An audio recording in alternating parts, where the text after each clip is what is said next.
Cuenta una leyenda que Mahoma, queriendo seleccionar los mejores caballos para la guerra, ordenó soltar una manada que llevaba varios días sin agua. Cuando, sedientos, galopaban hacia el cercano río, ordenó al corneta llamar a combate. 5 yeguas, en lugar de ir al río a calmar su sed con los demás, se volvieron y acudieron rápidas a la llamada. Asegura esa leyenda que el profeta bendijo a esas 5 yeguas y que de ellas descienden todos los pura sangre árabes.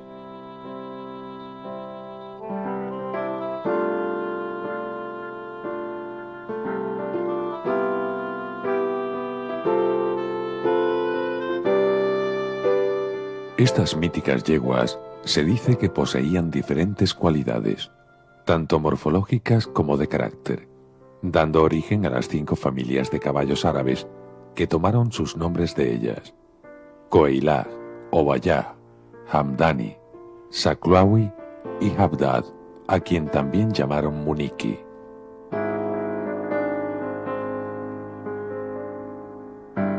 Pero el origen del caballo árabe es muy anterior.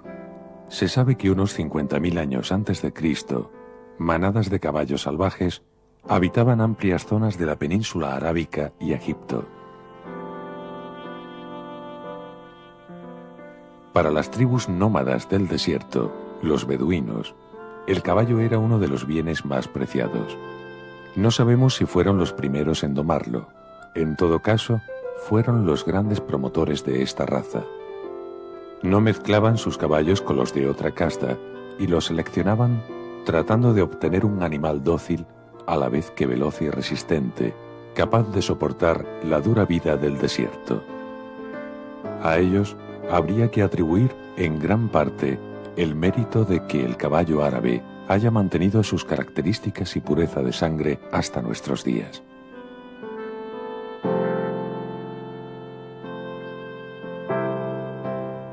Sin embargo, quien ha quedado para la historia como el primer gran criador y seleccionador de esta raza es el rey Salomón, que, unos 950 años antes de Cristo, reunió cerca de 50.000 caballos procedentes de los desiertos de Arabia y Egipto. La leyenda cuenta que de su mejor semental descienden las famosas 5 yeguas de Mahoma. Pero fue este quien, en el siglo VII, dio el impulso definitivo al caballo árabe. Conocedor de sus cualidades y aptitudes para la guerra, por su resistencia y velocidad, convierte su cría en algo ligado a la religión, con recompensa en el paraíso. La Guerra Santa del Islam lo expandió a través del norte de África hasta Europa.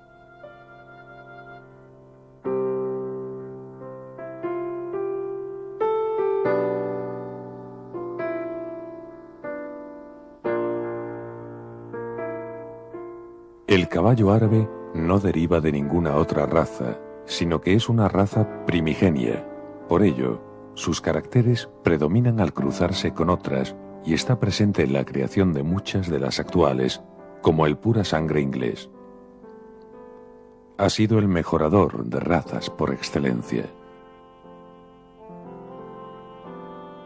Al contrario que ocurre con otras razas, en los árabes no existe un estándar definido. Esto es algo que solo se da en los pura sangre. Las otras razas se han creado buscando un caballo con unas determinadas características y han de ajustarse a ellas. Sin embargo, entre los caballos árabes hay una gran diversidad, motivada por la existencia de las distintas líneas originales o familias.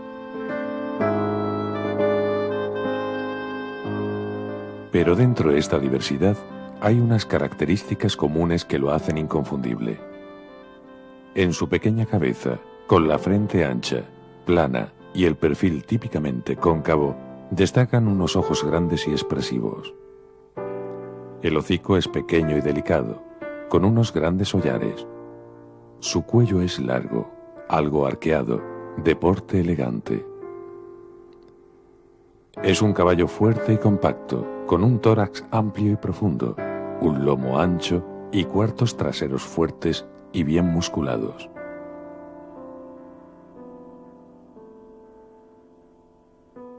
La cola tiene su implantación alta y la suelen llevar erguida, como si de una bandera se tratase. Su alzada es moderada, aunque cada vez son más los ejemplares que superan el 1,50 m.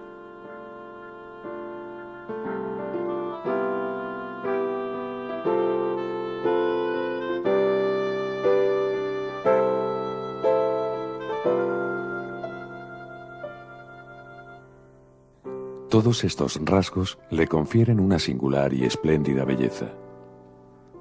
Aunque las cualidades que le han hecho el prototipo del caballo por antonomasia son su resistencia y sobriedad, su polivalencia y, sobre todo, su inteligencia. El caballo árabe es un caballo de tamaño medio, muy recortado. Se dice que tiene una vértebra menos, por eso es más recortado que los demás, pero es un caballo, como ya he dicho, de gran resistencia, de extrema docilidad, pero es un animal que admite muy mal un castigo injusto. Tiene muchísima memoria. Yo digo siempre que con un caballo árabe es mejor domarlo con zanahorias que con fusta. Eso es muy importante. Por eso es un caballo que en general va muy bien con niños y con mujeres. Es muy, muy sensible de boca. Al tener un morro mucho más pequeño que los demás, el castigo de un bocado demasiado fuerte lo admite muy mal. Pero si no, yo diría que es el caballo perfecto. Por supuesto, es un caballo muy vivo, es un caballo que necesita mucho ejercicio. Y entonces lo que no podemos hacer es un caballo árabe pensar que lo montamos un día, lo dejamos una semana en la cuadra y vamos a montar al día siguiente. Si no le hemos dado un ejercicio, una libertad para que pueda jugar y explayarse o moverse, pues claro, va a salir que casi es imposible subirse encima. Pero no por maldad, sino porque necesita ejercicio. La introducción del caballo árabe en Europa y su difusión hizo que, con el tiempo, además de utilizarlo para mejorar otras razas, surgieran criadores especializados en él. Sus diferentes métodos, sus orígenes e incluso el clima han fijado ciertas diferencias entre los caballos árabes de distintas procedencias. Por ello hoy, entre los criadores, se habla de distintas líneas tales como Straight Egyptian, de Egipto, Crevit, de Inglaterra, o Pure Polish, de Polonia. Una de las líneas más características y apreciadas es el Pure Spanish. El Studbook, o sea, el libro de orígenes del caballo árabe en España, es seguramente el más antiguo del mundo, porque en España, Jefatura de Cría Caballar siempre se ha molestado en buscar cosas puras. A principio de siglo hubo una expedición que fue a Siria a recoger animales valiosos en el desierto. Gracias a eso, España tiene unos animales magníficos. Criar caballos árabes, como cualquier otra raza, comienza por seleccionar un buen semental y unas buenas yeguas. Ambos son igual de importantes, ya que ambos aportan su carga genética a los futuros potros.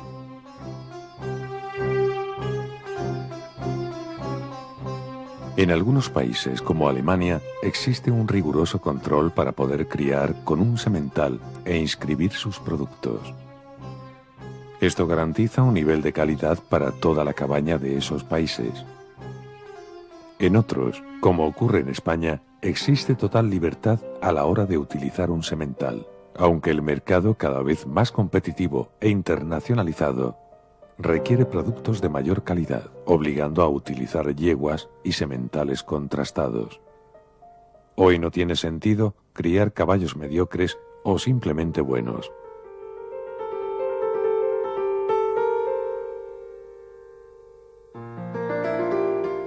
Si la elección ha sido la correcta, el resultado será un espléndido potrillo. Esto es solo el principio de la cría, pues si muy importante es la selección de los padres, no lo son menos todos los factores que influyen en el crecimiento y desarrollo físico y psíquico del potro.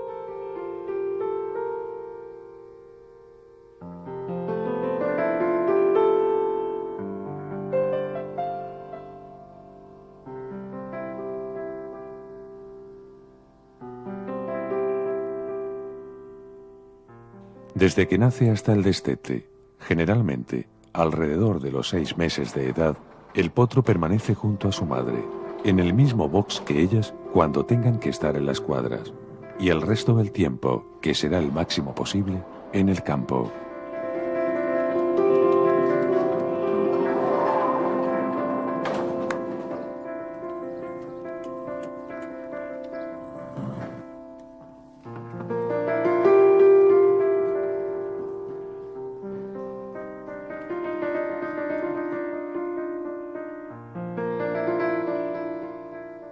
Estos primeros meses serán determinantes para el desarrollo del animal. La leche materna, además de alimentarle adecuadamente, le proporciona los anticuerpos necesarios, ya que los potrillos nacen sin apenas defensas. El calostro, que es la primera leche que da la yegua recién parida, es la más rica en esas defensas. Durante los primeros 2 meses, madre e hijo no se separan en ningún momento. Este tiene una dependencia absoluta de aquella, y no solo por su alimentación. El potro se siente protegido junto a su madre, tanto del resto de la manada como de otros posibles peligros. Por otro lado, el caballo, al ser un mamífero superior, no solo necesita los conocimientos innatos que ha recibido genéticamente, sino que necesita aprender, y este aprendizaje, que durará toda su vida, comienza indefectiblemente con su madre.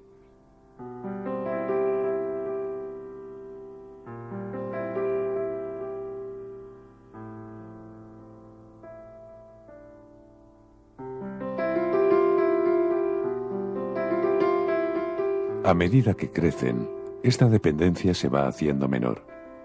A los 30 o 40 días el potro, aunque continúa mamando, comienza a tomar otra alimentación. Se aleja más de su madre y se relaciona cada vez más con los demás potros.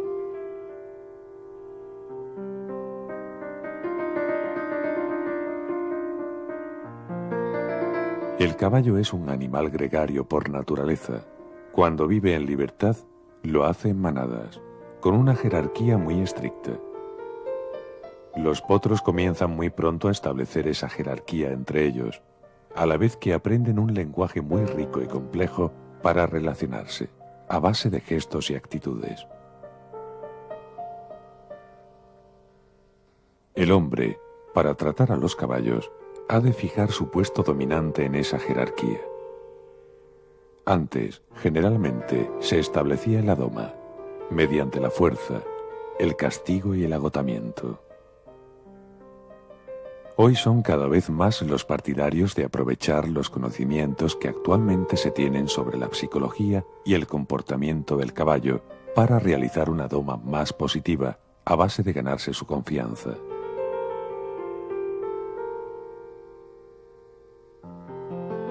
Esto se logra comenzando a trabajar poco a poco con los potros, cuando aún son pequeños. Esos primeros trabajos son muy simples, pero han de ser constantes. Se trata de hacerle perder el miedo innato que sienten hacia el hombre.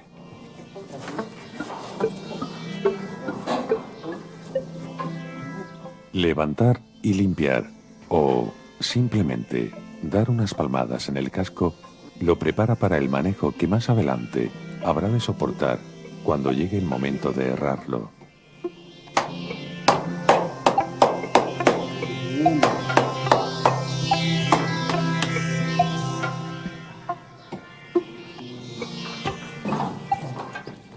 También es conveniente acostumbrarlo pronto a llevarlo con el ronzal, tanto para atarlo para cualquier otro manejo que sea necesario, como para trasladarlo de un lugar a otro.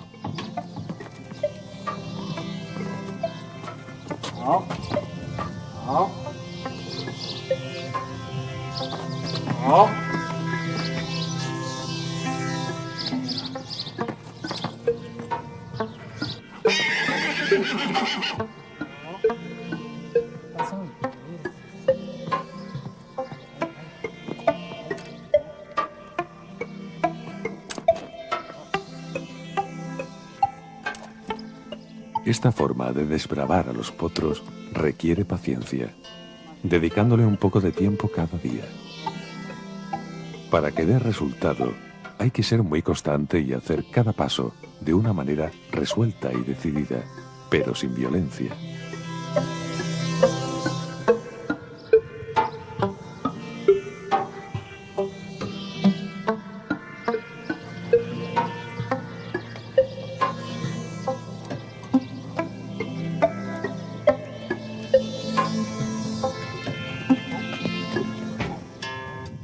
Cuando se vuelve a soltar para que corra junto a su madre, se le deja a veces la cabezada para que se acostumbre a ella.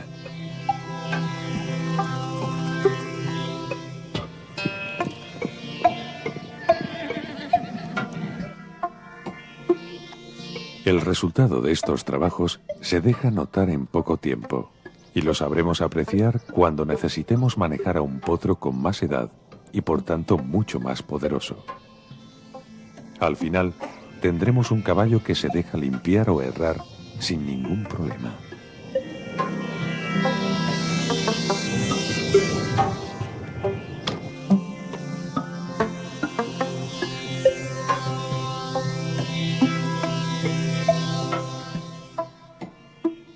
Por otro lado, además de facilitar dichos manejos futuros, esta forma de comenzar a desbravar facilita las labores previas a la doma, pues entre el hombre y el animal ya se ha establecido una relación de confianza.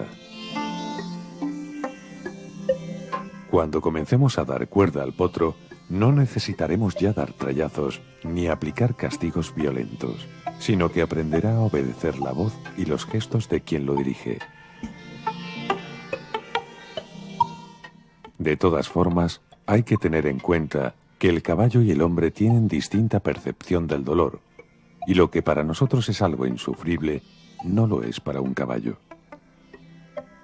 Un error grave, aunque frecuente, es tratar de humanizar a los animales, sin tener en cuenta que estos tienen sensaciones y reacciones diferentes a las nuestras.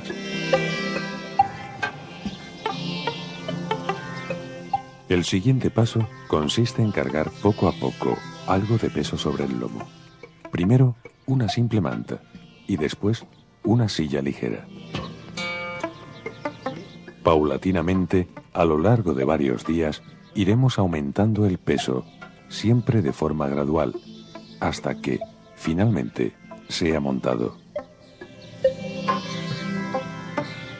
La primera vez no resulta tan fácil, pero pronto el caballo acepta al jinete e irá aprendiendo a comunicarse con él para ejecutar los movimientos que aquél le pide, comenzando, lógicamente, por los más simples, como caminar al paso.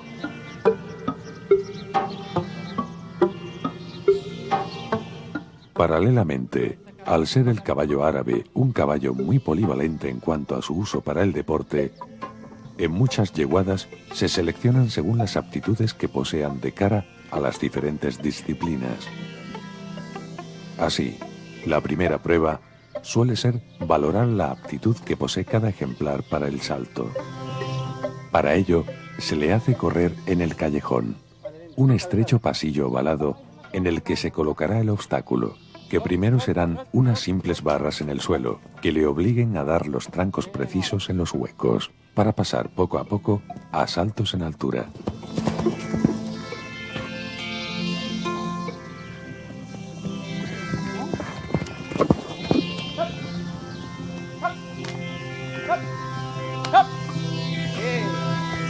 El caballo árabe no suele ser, por su alzada, el más adecuado para el concurso de saltos, pero sí lo es para el concurso completo, en el que velocidad y resistencia se combinan con los saltos.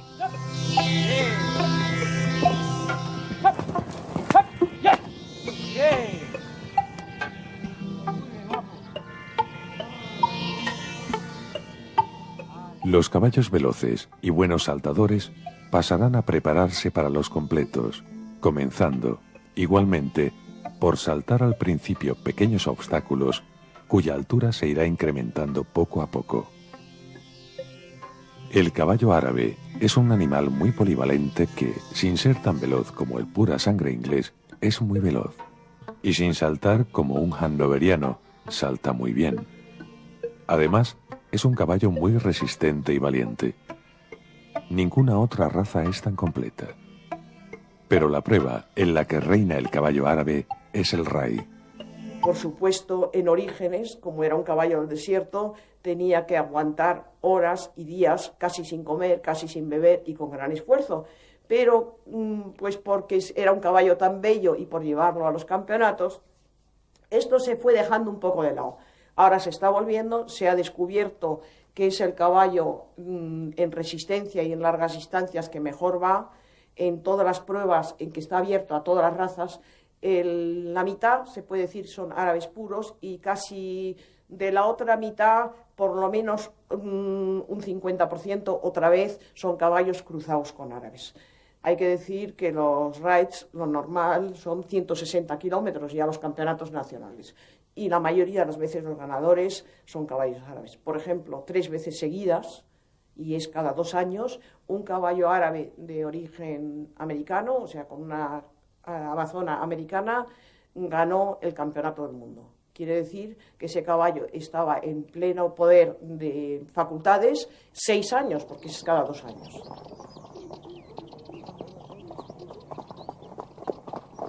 El Raid es una prueba de resistencia en la que habrá que superar un recorrido de un elevado número de kilómetros, entre 20 y 200, según la categoría, en el menor tiempo posible, pero manteniendo al caballo en perfectas condiciones físicas.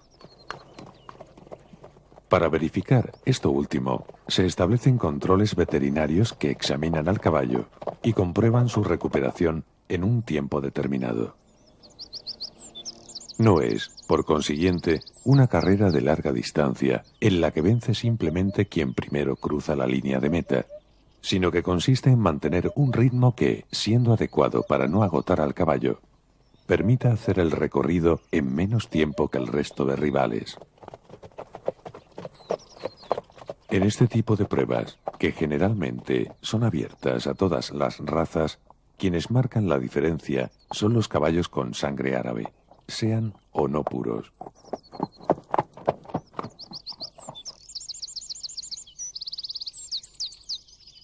De entre los caballos de raid de categoría internacional, tienen gran aceptación los de la llamada línea Persik, descendientes de un legendario pura raza árabe del mismo nombre, de origen ruso e importado en Francia. Cruzado inicialmente con yeguas autóctonas del macizo central francés, sus productos ganaron numerosas e importantes pruebas. Los buenos resultados obtenidos propiciaron su utilización como semental para yeguas muy seleccionadas de pura raza árabe. El raid es una especialidad que cada vez está tomando mayor auge en todo el mundo. Países como Estados Unidos, Alemania o Francia son las principales potencias. Pero últimamente, España se está situando también en primera línea. Una característica muy particular del raid es la participación activa de un equipo de apoyo en los controles de asistencia. Mientras que en otras disciplinas los preparadores, ayudantes, etc., permanecen pasivos mientras se desarrolla la competición, en el raid es de vital importancia contar con unas cuantas personas que apoyen tanto al caballo como al jinete.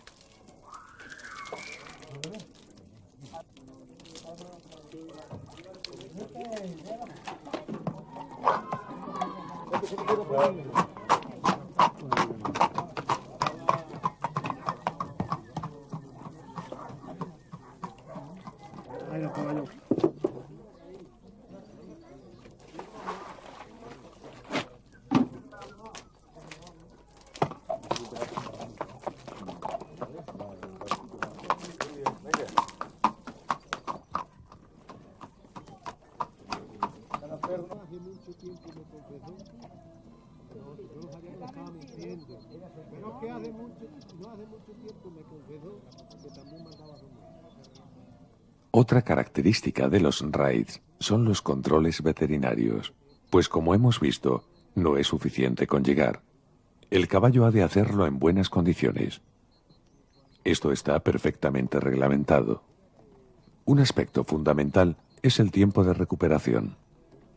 Es el tiempo establecido para que el pulso acelerado con que llega tras el largo esfuerzo quede por debajo del límite precisado. En caso de que pasado dicho tiempo el caballo mantenga un ritmo cardíaco más acelerado, será descalificado. Ello supone que el jinete debe conocer las posibilidades de su montura para no exigirle más y para planificar de antemano cómo va a afrontar la prueba. La cada vez mayor competencia existente en los raids, tanto nacionales como internacionales, hace que ya no sea suficiente contar con un caballo resistente a la fatiga y que tenga un tiempo de recuperación corto. Es preciso, además, que sea veloz.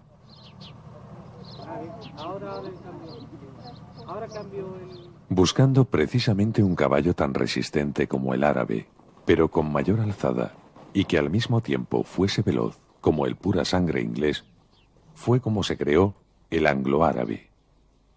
Los primeros intentos serios se realizaron en Francia a mediados del siglo XIX. Los fundadores de esta raza pretendían crear un pura sangre francés. El éxito de estos cruces interesó pronto a otros países, entre ellos España.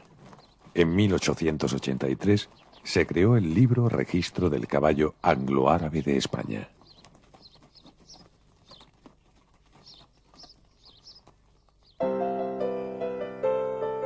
Tres son los tipos de cruces que podemos realizar para obtener un caballo anglo-árabe. El primero de ellos es cruzar un pura sangre inglés con una yegua de pura raza árabe o viceversa. En este caso, el potrillo será un anglo-árabe de primera generación con un 50% de sangre árabe. El porcentaje de sangre árabe es el que se anota en el libro registro y es importante tenerlo en cuenta, ya que un ejemplar con menos del 25% no se denomina anglo-árabe, sino anglo-árabe de complemento. Un segundo tipo sería cruzar una yegua de pura sangre inglés o de pura raza árabe con un caballo anglo-árabe o a la inversa. El porcentaje de sangre árabe variaría dependiendo del que tuviese el progenitor anglo-árabe y de si el otro era inglés o árabe.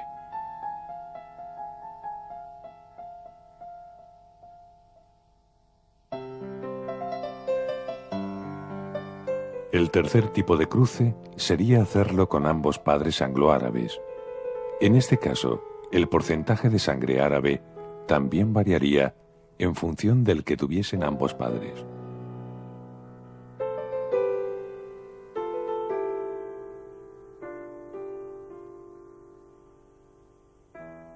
Aunque puede haber algunas diferencias de un ejemplar a otro en función de sus ascendientes y el porcentaje de sangre de cada una de las dos razas originales, se puede decir que el anglo-árabe es un caballo ligero y armonioso, con una cabeza de perfil rectilíneo, cuello largo y poco curvado, pecho profundo y grupa larga y horizontal.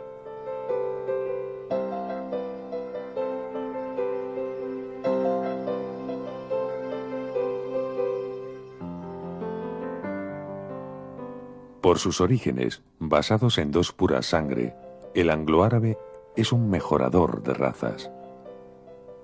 En este sentido, se ha venido utilizando para mejorar diversas razas de deporte. Al tratarse de un caballo muy polivalente, ha encontrado muchos adeptos en toda España, pero, sobre todo, en Andalucía, donde se encuentran la mayoría de yeguadas. Se le utiliza en acoso y derribo, rejoneo e incluso en doma vaquera. En las carreras de liebres con galgos es cada vez más frecuente ver anglo-árabes entre toda la amalgama de razas que nos podemos encontrar. Se trata de una peculiar modalidad de caza que levanta pasiones entre un gran número de adeptos en toda España. En ella se entremezclan toda una serie de sensaciones, pues combina tres mundos diferentes, como son la caza, las carreras y los caballos. para seguir la carrera es imprescindible el caballo. Los simples espectadores habrán de hacerlo por el exterior del corredero, para no influir en su desarrollo.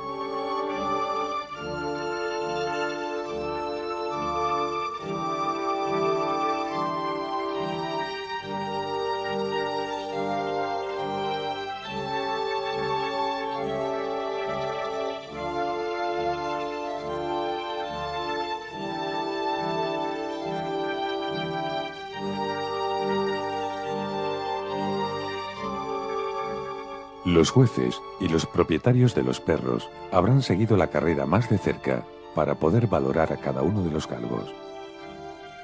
Muchos de los lances son largos y sus protagonistas desarrollan gran velocidad. Los jueces, que son los que más harán trabajar a su montura a lo largo de todo el día, necesitan un caballo tan veloz como resistente. Aunque se utilizan diversas razas, el anglo-árabe tiene bastante aceptación.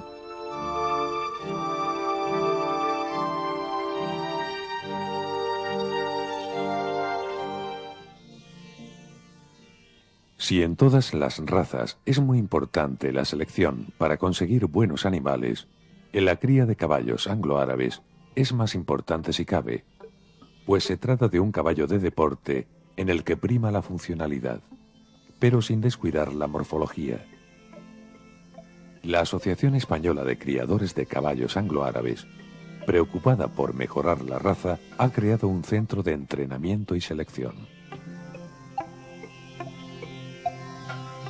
En dicho centro, situado en Écija, en la provincia de Sevilla, se realiza una selección rigurosa, de acuerdo con el plan de selección y mejora que se ha elaborado.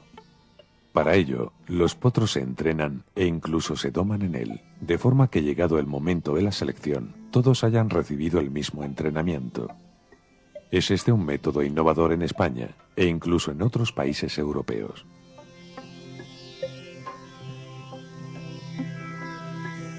Estas pruebas de selección, hoy por hoy, no son vinculantes, sino simplemente orientativas, pero se pretende que, con el tiempo, supongan una restricción para los reproductores que no alcancen un nivel de calidad, tal y como sucede en Alemania y otros países.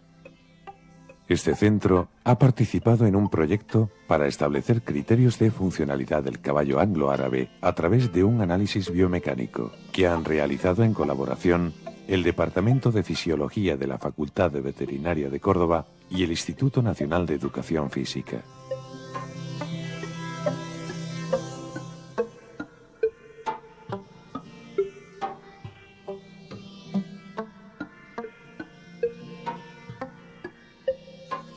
Para llevar a cabo dicho análisis, se grabaron mediante 2 cámaras de vídeo los saltos de numerosos potros, tanto montados como en libertad.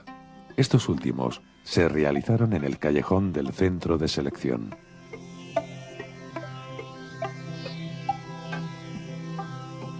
Para que todas las grabaciones guarden la misma proporción, se establecen unas marcas de referencia para las cámaras mediante unas barras, las cuales, una vez tomada dicha referencia, son nuevamente desmontadas antes de que salten los potros.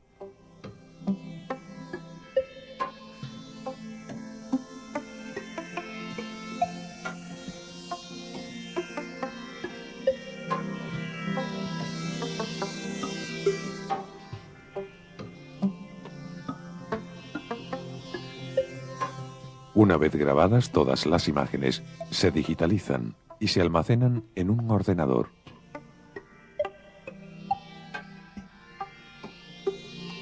El siguiente paso es simplificar el conjunto de caballo y jinete, o solamente el caballo, según la secuencia de que se trate, en una serie de puntos y segmentos para poder analizarlo informáticamente mediante un modelo matemático. El modelo empleado utiliza 30 puntos del caballo especialmente seleccionados, que hay que marcar uno a uno de forma precisa en cada uno de los fotogramas que componen las 2 secuencias que tenemos de cada salto, una de cada cámara.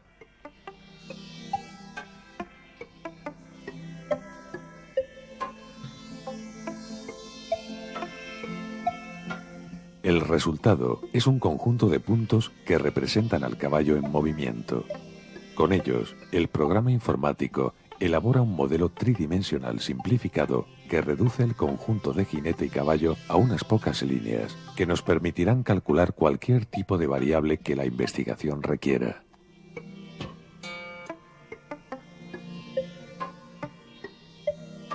En general, nosotros los trabajos que estamos haciendo en hípica, en deportiva, es todo lo relativo fundamentalmente a salto, salto de obstáculo. Y concretamente nos hemos centrado en los temas de batida, tranco de aproximación y batida. En este sentido seguimos un proyecto de investigación que se inició con Barcelona 92 y ahora otros que son consecuencia de aquel y que tienen que ver más con los trancos previos y de recepción posterior, etc. Con el proyecto general de salto pretendemos establecer las variables cinemáticas que tanto del tranco de aproximación como de la batida y del propio vuelo, con el fin de intentar establecer si existen relaciones entre algunas variables y el rendimiento del caballo. ¿De acuerdo? Por lo tanto, intentamos aislar variables o buscar variables que permitan decirnos que un caballo salta bien o salta mal a partir de los valores que se obtengan en esa variable. ¿De acuerdo? En relación con el trabajo de los caballos anglo-árabes, de la afirmación que hicimos en Écija, lo que se pretende es establecer los criterios funcionales en relación de la raza, en relación pues con las características básicamente en relación con el trabajo nuestro, como puede ser el salto, ¿no?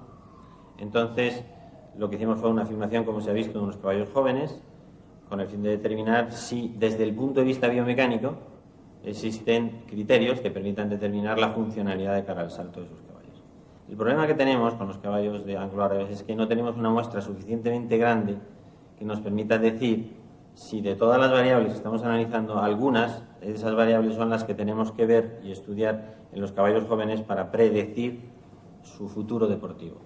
Y nosotros estamos en este momento planteándonos esa fase, la fase de qué variables interesaría analizar y sobre todo sacar de entre el conjunto general de variables con el fin de determinar el rendimiento.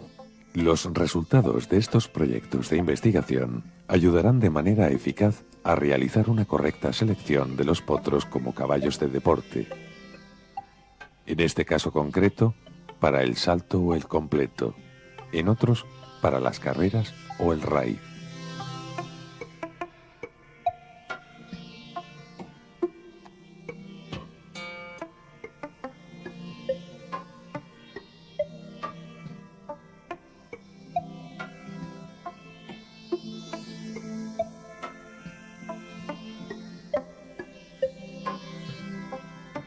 Pero el proceso de selección comenzará, como siempre, por elegir los mejores sementales y yeguas para la cría.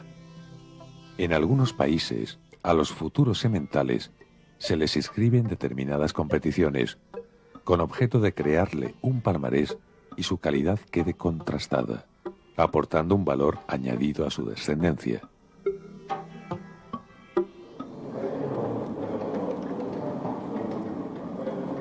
Poco tiempo después de la cubrición, uno de los manejos que se suelen hacer es comprobar que las yeguas que han sido cubiertas no han quedado vacías, es decir, que están preñadas.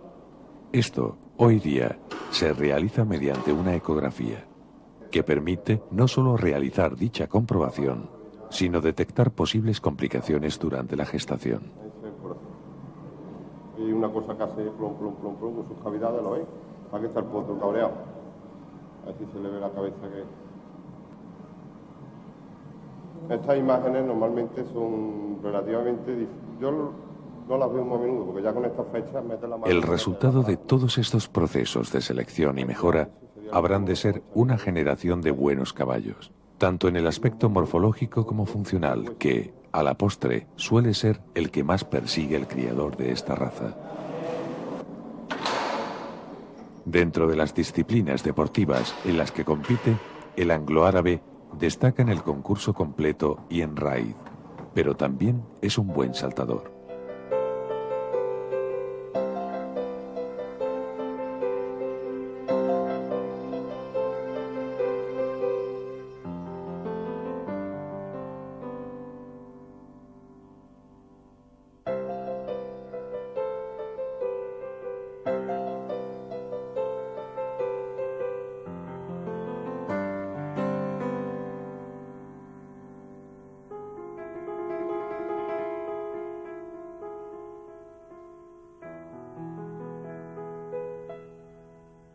Probablemente un buen anglo-árabe pueda competir con cualquier otro caballo de saltos.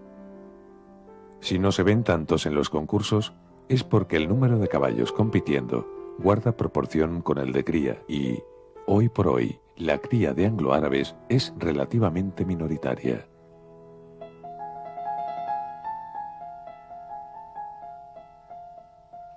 Por otro lado, hay que decir que, en España, lamentablemente, seguimos cayendo en el error de importar caballos no contrastados, dando por seguro que son de calidad.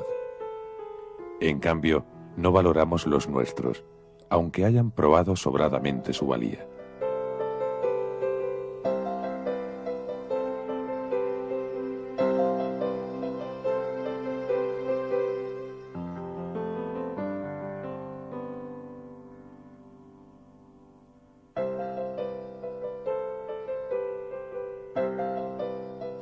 Una de las especialidades del anglo-árabe son las carreras, y aunque en ese mundo domina el pura sangre inglés, hay carreras reservadas para ellos.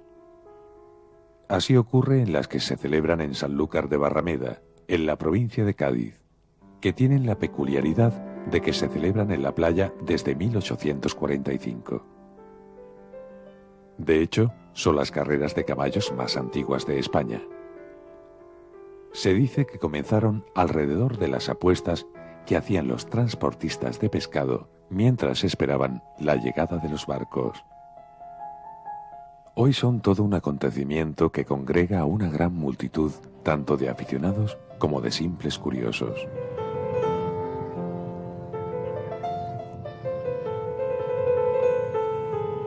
Además de las apuestas oficiales, existen otras paralelas. Los niños montan unas pequeñas taquillas con telas o cartones. En ellas aceptan apuestas, pero no sobre el que gana la carrera, sino sobre el primero que cruza una línea pintada en la arena por ellos. Los jinetes se dirigen hacia los cajones de salida bajo la expectante mirada del público.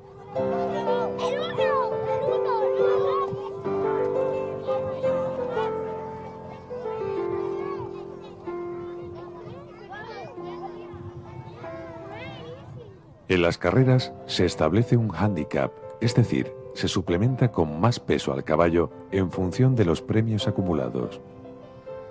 En las carreras de anglo-árabes se suplementa también en función del porcentaje de pura sangre inglés que posea el caballo.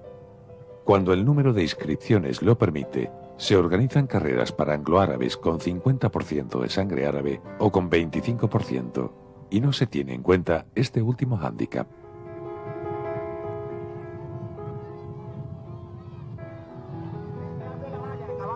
Si el caballo de pura raza árabe es fascinante, no lo es menos el anglo-árabe.